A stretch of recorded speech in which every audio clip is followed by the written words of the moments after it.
Welcome to my first ever ASMR video. My name is Sim Kern and I'm an author. And before I was an author, I was an English teacher for 10 years. And I've always wanted to see an ASMR channel that does literary analysis. And I haven't found it. So we're going to analyze a poem today. I thought Sonnet 98 would be a great place to start. It's a really appropriate poem for this particular moment in time. When I was a teacher, I would always tell my students, on your first time reading through a poem, just read it aloud and enjoy the musicality. Catch at any images that come to mind. But don't worry too much if you don't understand every word and every reference. So let's start by just reading through Sonnet 98.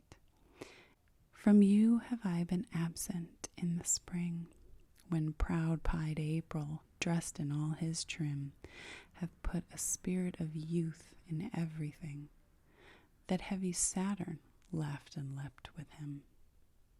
Yet nor the lays of birds, nor the sweet smell of different flowers in odor and in hue, could make me any summer's story tell, or from their proud lap pluck them where they grew.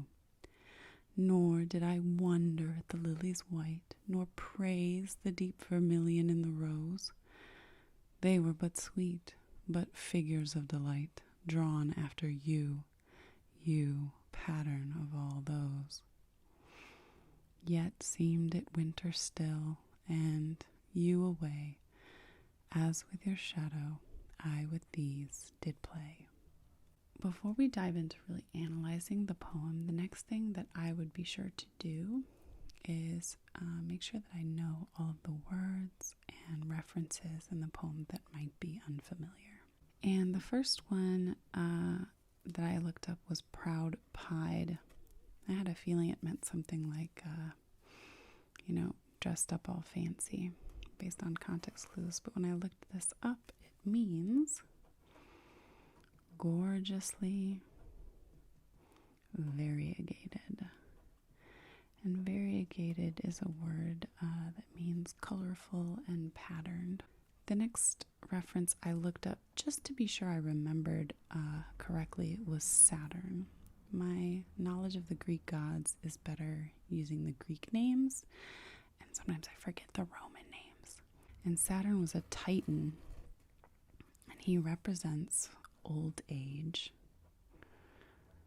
and surliness, I think was the word I looked up. But you may know Saturn from a very famous painting by Francisco Goya, which is Saturn devouring his son. It's a terrifying painting, and it's been made into a meme. Saturn was one of the old gods, one of the Titans, and he was afraid of the younger generation growing up and usurping his power. I also looked up lays of birds. I had a feeling it meant bird song, and indeed it does. I was just kind of guessing that based on the context clues. The last one, I didn't have to look this up because I've done some painting, and I know this word from painting, but vermilion is a gorgeous, rich red. The rest of the words are pretty straightforward, but the grammar can still be tricky. At this point, what I would do is go through and translate each line into sort of modern English. From you have I been absent in the spring. So sometimes to make Shakespearean English sensible to us, you kind of have to rearrange the words like Yoda style. So he's saying here, I have been absent from you in the spring, right? This is a poem about missing someone in springtime. So I'm going to write a little note to myself. I've been missing you. When proud-pied April, dressed in all his trim. So again, April's all brightly colored with all the flowers, hath put a spirit of youth in everything. So basically Shakespeare's saying, fancy pants April makes everyone feel young. That heavy Saturn laughed and leapt with him. And the that here is doing something it doesn't really do in modern English. It's like he's saying so much so that heavy Saturn laughed and leapt with him. So April makes everyone feel so youthful, even Saturn. And again, I'm thinking of that Francisco Goya painting, Saturn, that terrifying ancient god, but here he's laughing and leaping in the flowers. Kind of a funny image. But as surly and old and heavy as Saturn is rumored to be, Shakespeare is even more emo, right? Because here comes the turn, yet. And this yet is like, but this is our turn in the poem. This is a big transition moment. But nor the lays of birds, so not the bird song, nor the sweet smell of different flowers in odor and in hue, okay, could make me any summer's story tell. So Shakespeare's saying that, as for me though, bird song and flowers don't make me feel like it's summer. Don't make me happy. Shakespeare is even more emo than grumpy old Saturn. Or from their proud lap pluck them where they grew. Okay, the flowers can't tempt me to pick them. Nor did I wonder at the lily's white, nor praise the deep red in the rose, the deep vermilion in the rose.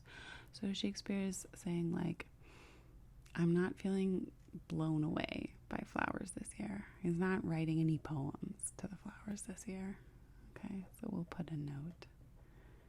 No poems for the flowers. Not this year. They were but sweet, but figures of delight drawn after you. You, pattern of all those. So the word figures here, it's a drawn figure, right?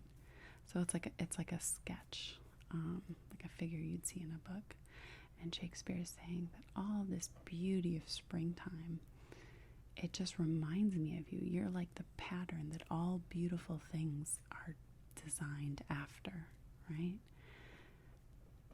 And everything else is unsatisfying, the way a drawing is unsatisfying when you long for the real thing. So beauty just reminds me of you. And clearly Shakespeare is missing you. And this double repetition of the you, right? That's really strong. It just shows us like how much Shakespeare is pining for the you of this poem, and we'll talk about who that is in a minute. Yet seemed it winter still, and you away, as with your shadow I with these did play. So yet seemed it winter still. Shakespeare feels like it's still winter in his heart. And with you away, it's like, as with your shadow, I with these did play. And what is a shadow, right? A shadow is gray, intangible. You can't touch it. Maybe if you've ever been depressed, you've had this feeling that the whole world is like shadow, and colors don't get to you, and beauty doesn't get to you. And I think that's how Shakespeare's feeling in this moment. So who is the you of this poem? Well, Shakespeare has 126 sonnets. He's written like 154, I want to say, but 126 of them, 1 through 126, are all sonnets addressed to a fair youth.